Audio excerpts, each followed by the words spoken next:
Hello बच्चों, last class में हमने देखा था रेट क्या था, यानी वेग dp upon dt equal to k a की पावर 1 b की पावर 1। क्योंकि हमारी जो रिएक्शन थी वो थी a प्लस b, साम्य में है किससे, ab से।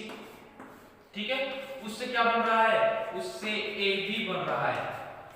यानी वेग स्थिरांक k को फॉलो करता है। यहाँ k इक्विलिब्रियम होता है, जिसे हम k स्टार के नाम से जानते हैं। क्या k स्टार। ओके, तो आगे बात करते हैं। वेग था सक्रियत संकुल की सांद्रता गुणा सक्रियत संकुल के विघटन की आवृत्ति या विघटन का वेग। किस पर निर्भर करता है, इन दो चीजों पर। किसके अनुसार, संक्रमण अवस्था सिद्धांत के अनुसार या सक्रियत संकुल सिद्धांत के अनुसार। आपको जो वीडियो का टाइटल मिलेगा वो मिलेगा एक्टिवेटेड कॉम्प्लेक्स थ्योरी। ठीक है, और 2 पिछली वाली वीडियो 1 और ये 2 के नाम से टाइटल मिलेगी। इसका मतलब क्या, सक्रियत संकुल सिद्धांत। क्लियर, इरेज करता हूं। अब ध्यान से देखो, यदि मैं यह आवृत्ति क्यों लिखी, तो इसका कॉन्सेप्ट बताऊं मैं आपको। आवृत्ति इसलिए लिखी क्योंकि जब ऊर्जा दी जाती है किसी बंध को तोड़ने के लिए, हमें पता है कि जब कोई बंध टूट रहा है तो कोई एनर्जी ग्रहण करके ही तो बंध टूटेगा। ऐसा तो है नहीं कि बिना कोई बल लगाए, बिना कोई ऊर्जा दिए बंध टूट जाए। ऐसे नहीं होता कि कुछ ऊर्जा की आवश्यकता होती है बंध को तोड़ने के लिए। अब उस बंध में क्या प्रोसेस होता है, क्या प्रक्रम होता है टूटने के लिए, बंध टूटने के लिए। होता क्या है, जब ऊर्जा दी जाती है तो वह ऊर्जा सामान्य ऊर्जा होती है। तो उस बंध में उस ऊर्जा की वजह से कंपन होते हैं। क्या होते हैं, कंपन होते हैं। उस बंध में क्या होते हैं, कंपन होते हैं। कंपन की वजह से जैसे ऊर्जा बढ़ती है तो वो कंपन तेज होते हैं और वह बंध टूटने लगता है। और जैसे कंपन तेज होंगे, जितने तेज गति से, जितनी ज्यादा ऊर्जा से कंपन होंगे, वह बंध उतनी जल्दी से टूटेगा, या मैं कहूं वह बंध टूट जाएगा। दैट्स इट, टूट जाएगा। किसकी वजह से, कंपन की वजह से, यानी आवृत्ति। तो उस ऊर्जा की, जो ऊर्जा दी जा रही है, उस कंपन आवृत्ति के कारण बंध टूट रहे हैं। तो वह बहुत इंपॉर्टेंट है। तो विघटन की आवृत्ति को मैं कहता हूं न्यू से, और सक्रियत संकुल की सांद्रता क्या है, AB star. AB star. Clear, तो रेट हो गया, क्या हो गया, AB स्टार न्यू। अब इसे समीकरण नंबर देखो 3 होगी और इसे समीकरण नंबर 4। समीकरण नंबर 2 मैं याद दिला देता हूं, यदि नहीं डाला तो डाल लेना। मैंने लिखा था K star equal to AB star upon AB। इसको इक्वेशन नंबर 1 नाम दिया था, और यहां से मैंने AB स्टार निकाला था। ध्यान है क्या, AB स्टार निकाला था, और AB स्टार क्या था, A B और K स्टार। क्लियर, ये क्या थी, इक्वेशन नंबर 2 थी। ठीक है, अब मुझे पता है कि वेग नियम के आधार पर तो वेग यह है, और संक्रमण अवस्था सिद्धांत के आधार पर वेग यह है। क्या ये दोनों वेग समान होंगे, बिल्कुल होंगे। इन दोनों को इक्वेट यानी बराबर रखने पर समीकरण 3 व 4 से, समीकरण 3 व 4 से दोनों रेट बराबर है, तो मैं कहूंगा AB स्टार न्यू बराबर है किसके, K A B। क्लियर, क्या कहूंगा, K A B। अब AB स्टार में अभी मैंने लिखा है दोबारा, AB स्टार क्या है, K स्टार A B, और यहां क्या, ये न्यू है, और इक्वल टू क्या है, K A B। ये वेग स्थिरांक है, ये इक्विलिब्रियम कांस्टेंट साम्य स्थिरांक है। देखो ध्यान से, ये कैंसल आउट हो जाएंगे, तो मैं k equal to k star new लिख सकता हूं। k equal to k star new. अब न्यू किससे, तो मैं लिखता हूं, देखो न्यू को कैसे लिखा जाता है, देखो सक्रिय संकुल के विघटन की आवृत्ति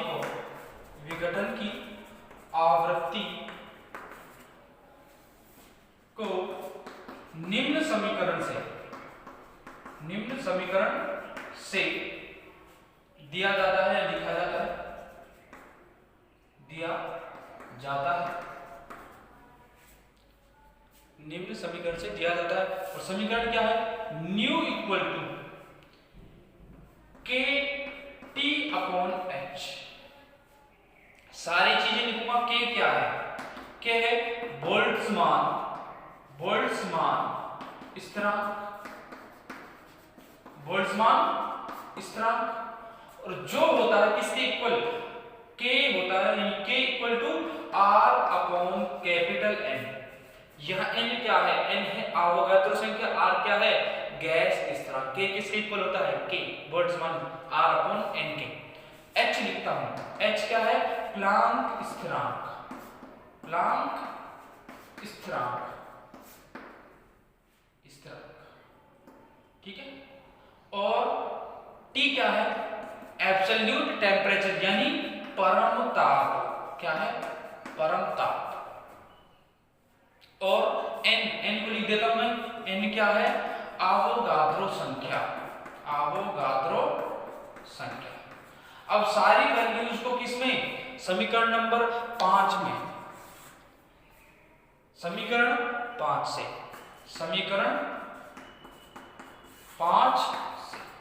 सारी वैल्यूज को पुट करता हूं। देखो k equal to k star new, तो यहां देखो k किसके इक्वल आता है, k स्टार न्यू की रहा kt अपॉन h, और k मुझे पता है r अपॉन n है, तो मैं डायरेक्ट लिख रहा हूं। देखो समीकरण 5 से यहां से इरेज कर रहा हूं, जल्दी से लिखना, यदि लिख लिया होगा, ये तो लिख लिया होगा, है ना। मैं लिखता हूं k equal to k star r t upon n h। ये क्या है, वेग स्थिरांक का मान है, किससे, संक्रमण अवस्था सिद्धांत से। क्लियर, चीजें क्लियर हो गई होंगी। यह संक्रमण अवस्था सिद्धांत का रिजल्ट है। और देखो यहां टी आ रहा है, इसीलिए इसे परम वेग सिद्धांत भी कहा जाता है, इसी वजह से कहा जाता है क्योंकि इसमें परम ताप यूज हुआ है। तो यह समीकरण सभी अभिक्रियाओं के लिए मान्य है। तो लिखना, बड़े ब्रैकेट में डाल लेना, और इसमें लिखना, इसके नीचे लिखना, समीकरण नंबर 6 नाम ले सकते हो इसे, है ना। इस समीकरण के नीचे लिखना, यह समीकरण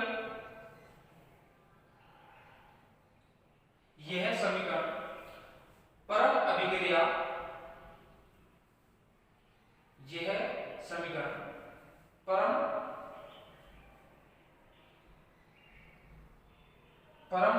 अभिक्रिया वेग सिद्धांत या परम वेग सिद्धांत, यह अभिक्रिया परम अभिक्रिया यह समीकरण परम वेग सिद्धांत या परम अभिक्रिया वेग सिद्धांत का सामान्य व्यंजक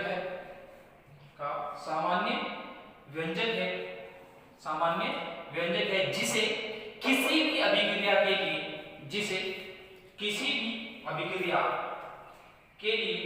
लागू किया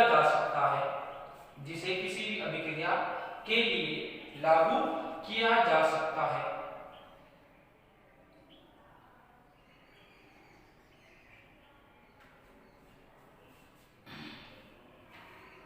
ठीक है, ये टॉपिक खत्म होता है और इसी के बाद सारी चीजें याद रखोगे ये, और कुछ नई चीजें ऐड करूंगा, अभी नई चीजें ऐड करूंगा और न्यू टॉपिक डालोगे। इरेज करूं, जल्दी से लिखो। ओके,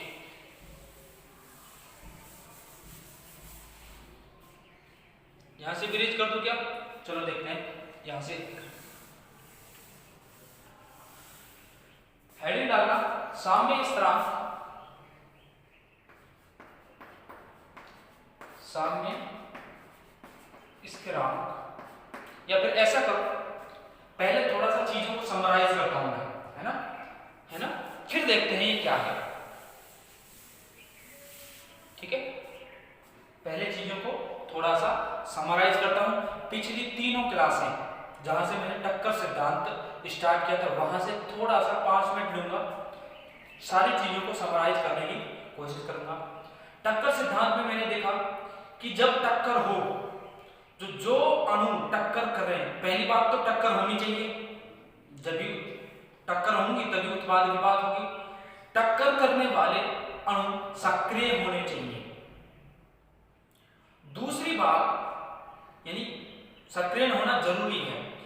तीसरी बात यह है कि जो सक्रिय अणु टकरा रहे हैं, टक्कर कर रहे हैं, जो उत्पाद का निर्माण करते हैं, वो प्रॉपर विन्यास में सही दिशा में टक्कर करने चाहिए। यदि दिशा भी गलत है, दिशा सही नहीं है, प्रॉपर मतलब प्रॉपर विन्यास होना चाहिए टक्कर करते समय, तब तो उत्पाद बनेगा, अदरवाइज नहीं बनेगा। और मैंने प्रोबेबिलिटी फैक्टर को ऐड करते हुए मैंने लिखा था K इक्वल टू PFZ या PZF।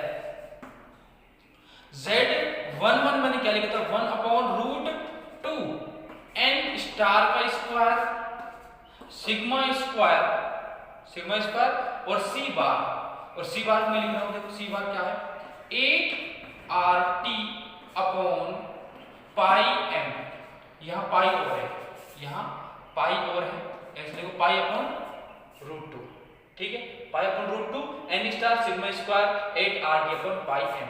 सिग्मा क्या है, कोलिजन डायमीटर, यानी टक्कर व्यास, सिर्फ इतना सा याद रखेंगे, टक्कर व्यास, ठीक है। ये क्या है, औसत वेग है, ये क्या है, औसत वेग है। किसके आधार पर, अणुगति सिद्धांत का अनुसार गैसीय जो मॉलिक्यूल है, गैसीय अणुओं का औसत वेग है। मैंने कहा था कमी लिखवाई थी टक्कर सिद्धांत की, उसके अनुसार।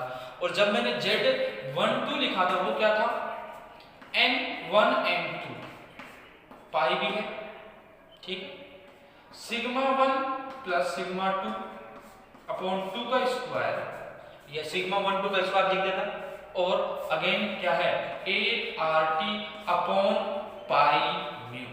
यहां म्यू क्या है, समानीत द्रव्यमान, और F क्या है, F होता है collision, fraction of collision, effective collision, यानी प्रभावी टक्करों का अंश। क्या है, प्रभावी टक्करों का अंश, विच इज e की power minus EA upon RT, यानी एक्सपोनेंशियल की पावर क्या है, माइनस EA अपॉन RT। सारी वैल्यूज रखूंगा और मेरे पास 2 समीकरण निकल के आए, और उनकी तुलना आर्यन समीकरण से की थी। फिर क्या किया मैंने देखो, इरेज करूं, संगठवाद सिद्धांत के बारे में बात की थी। संगठवाद सिद्धांत के बारे में लास्ट क्लास में हमने कहा था कि कोई रिएक्शन है A प्लस B, उससे पहले क्या बनेगा, सक्रिय संकुल होगा, सक्रिय संकुल और क्रियाकारक किसमें होंगे, साम्य में होंगे। अब ये उत्पाद का निर्माण करेंगे, उत्पाद का निर्माण करेंगे। यहां एक स्थिरांक है K। अब मैंने K स्टार लिखा था, और K स्टार यानी K इक्विलिब्रियम किसके लिए है, सक्रिय संकुल के निर्माण के लिए साम्य स्थिरांक है।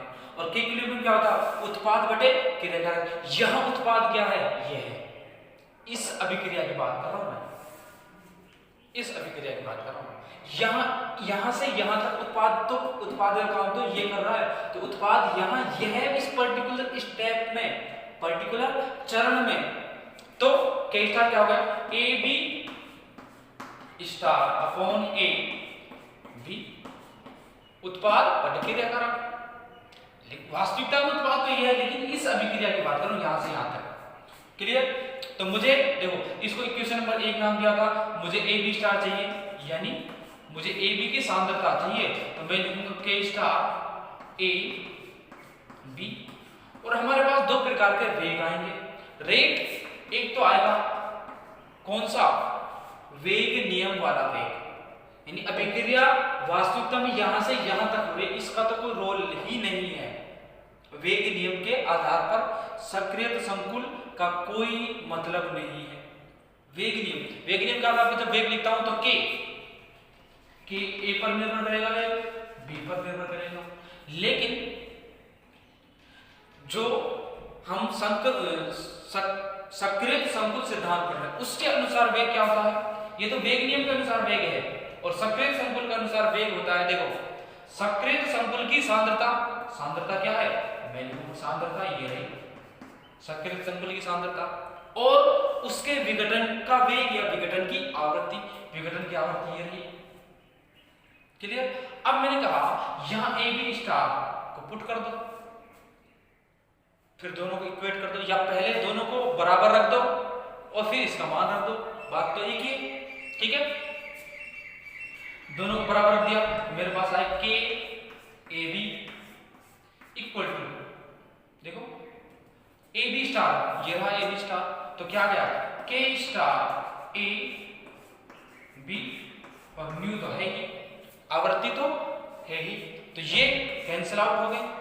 तो मेरे पास क्या आया के इक्वल टू के स्टार न्यू। और न्यू के बारे में क्या बात है, क्योंकि बंधक जो टूटते हैं वो कंपनों के कारण टूटते हैं, तो कंपन ऊर्जा काम आती है। और कंपन ऊर्जा क्या होती है, कंपन ऊर्जा में जब देखो कंपन ऊर्जा से ही निकाला गया है, तो वो क्या होता है RT upon NH। KT upon H था, KT अपॉन NH था, तो मैंने डायरेक्ट लिख दिया RT अपॉन NH। तो इस न्यू को यहां रखूंगा, तो मेरे पास क्या आ जाएगा K equal to K star RT upon NH।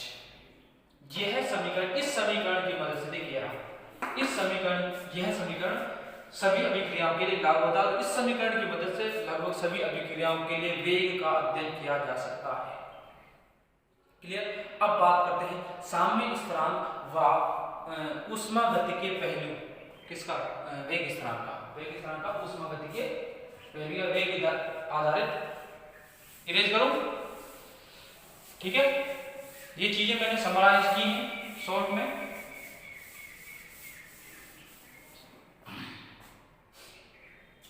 साम्य स्थिरांक व ऊष्मागतिकीय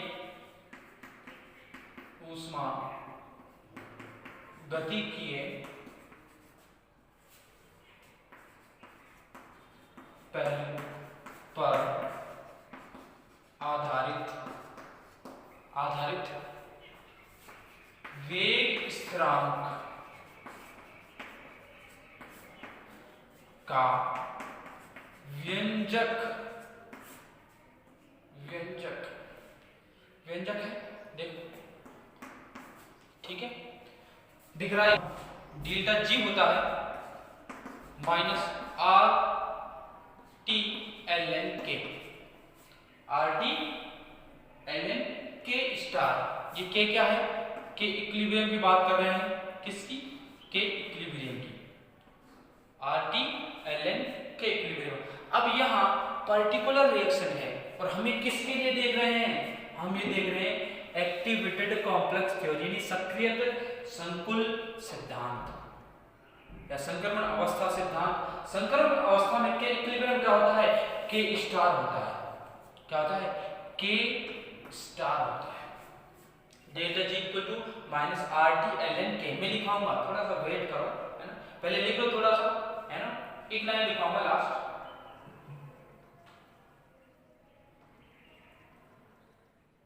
समीकरण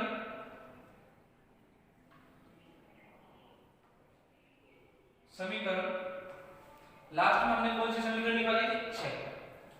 मैं लिखना समीकरण 6 का समीकरण 6 का सीधा कोई उपयोग नहीं है,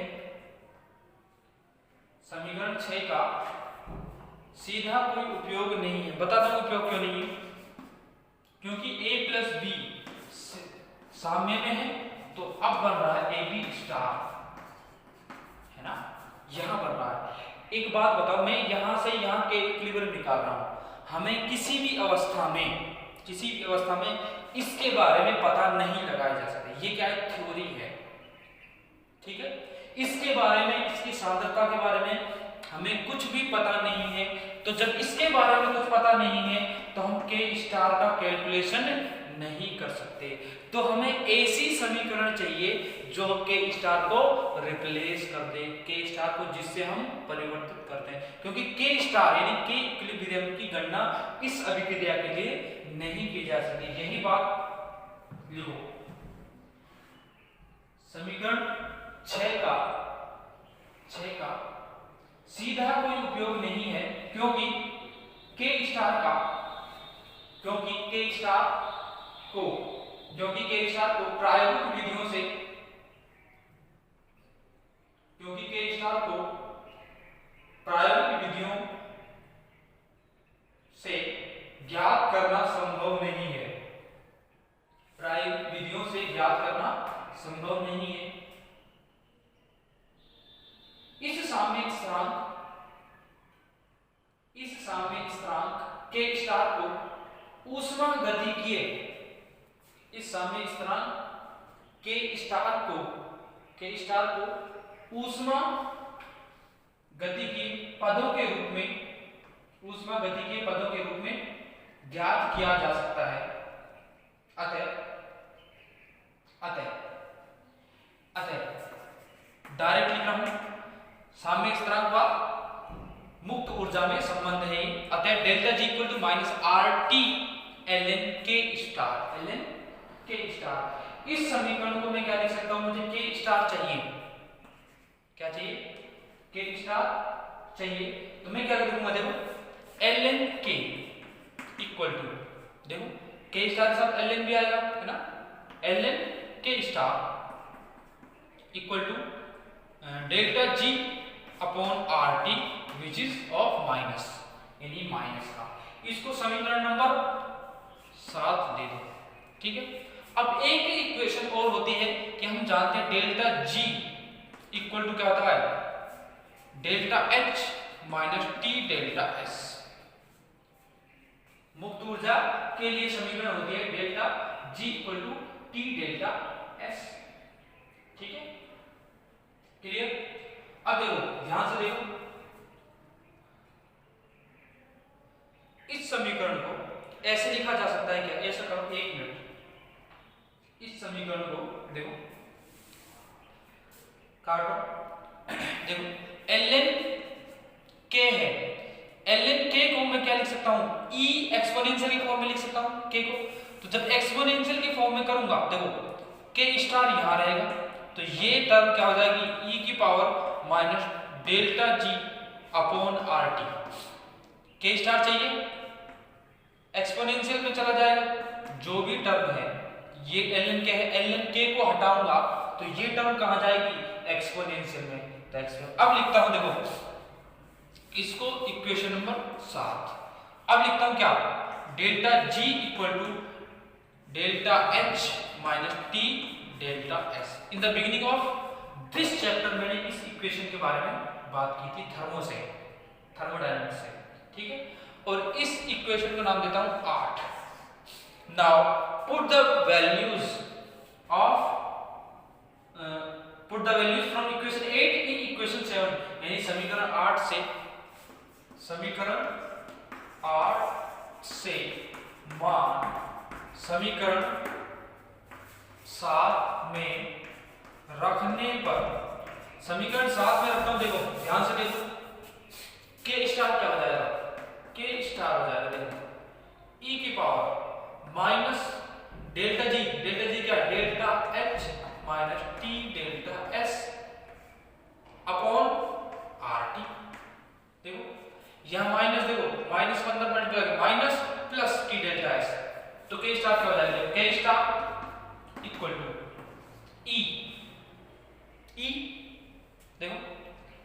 की पावर माइनस डेल्टा एच। अब देखो ध्यान से, delta H minus sorry plus T delta S upon क्या है, आर टी है। तो इसको मैं ऐसे लिख सकता हूं ना, डेल्टा एच माइनस का upon R T plus T delta S upon R T, ऐसे लिख सकता हूं क्या? देखो दोनों को अलग अलग कर लिया, तो यही करूंगा मैं, minus delta H upon R T, और ये प्लस का हो जाएगा, तो e की घात प्लस में t डेल्टा s है तो मैं डायरेक्ट लिखता हूं डेल्टा s अपॉन r। देखो t से t कैंसिल हो गया ना, डेल्टा s अपॉन r बच गया। अब इस समीकरण को किस में रखूंगा, यहां से इरेज करता हूं। देखो k डैश की वैल्यू यदि इस समीकरण में रख दूं, क्या रख सकता हूं, फ्रॉम समीकरण 6 से, समीकरण 6 से देखो k equal to k star क्या है, देखो इसको पहले लिखो क्या, R T upon N H e की power minus delta h upon R T e की power delta s upon r। ये हमारे पास एक न्यू इक्वेशन आती है। अब यहां ध्यान से देखो ये एक न्यू समीकरण आती है जिसकी हेल्प से हम किसी भी अभिक्रिया के लिए वेग स्थिरांक की गणना कर सकते हैं, वेग स्थिरांक की गणना कर सकते हैं, तो अभिक्रिया का वेग भी ज्ञात कर सकते हैं। अभिक्रिया का वेग भी, किसी भी अभिक्रिया का अध्ययन कर सकते हैं, किसी भी अभिक्रिया का अध्ययन कर सकते हैं इस समीकरण की हेल्प से। अब आगे, वैसे तो समीकरण की तुलना भी की है, समीकरण जो आरएनएस इक्वेशन नहीं, हमने एक इक्वेशन निकाली थी k equal to P Z F, इस समीकरण से तुलना भी करवा रखी है, तो कोई सेंस नहीं निकलना, सिर्फ यहां तक लिखोगे k equal to R T upon N H E की power minus delta H upon R T और ई की power delta S upon R. Clear?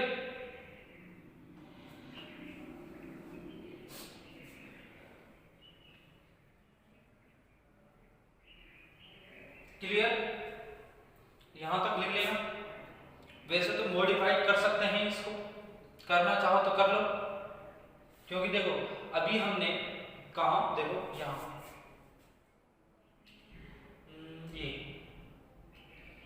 ये था ln k स्टार, इसको किसमें परिवर्तित किया था, एक्सपोनेंशियल की टर्म में, ln को हटाया था और एक्सपोनेंशियल की टर्म में कन्वर्ट किया था, ln को हटाया था। तो अगेन मैं इसको क्या कर सकता हूं, यदि log लेता हूं, ln लेता हूं, तो ये सारी चीजें आगे आ जाएंगी। कैसे आ जाएंगी, देखो इरेज करता हूं यहां से,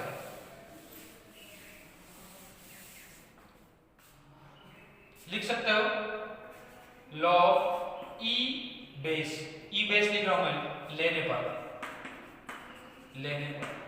log बेस e क्या होता है, ln ही होता है, तो ln k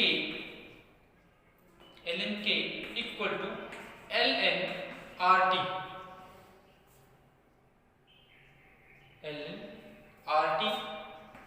अपॉन nh, और यहां ये क्या हो जाएगा, देखो ये टर्म क्या है, माइनस की है और ये है प्लस की, तो मैं इसे plus delta s upon r minus delta h upon rt ये लिख सकता हूं। एक इक्वेशन ये आ गई। इस तरीके से ये यूनिट कंप्लीट होती है। सिलेबस तो तुम्हारा कंप्लीट हो गया। इस यूनिट में जो भी पढ़ना था, जो भी तुम्हारे सिलेबस में दिया हुआ है, सब कुछ बता दिया मैंने, सब कुछ करवा दिया। कोई छोटा टॉपिक भी नहीं छुड़वाया। सिर्फ एक चीज जो छूटी है वो है औसत अर्धायकाल। नहीं, सॉरी, मैं कंफ्यूज हो रहा हूं। एक होता है टो, औसत आयुकाल, सॉरी ये क्या है, औसत आयुकाल, औसत आयुकाल। सिर्फ इसके बारे में नहीं बताया मैंने और बाकी सब कुछ बताया है।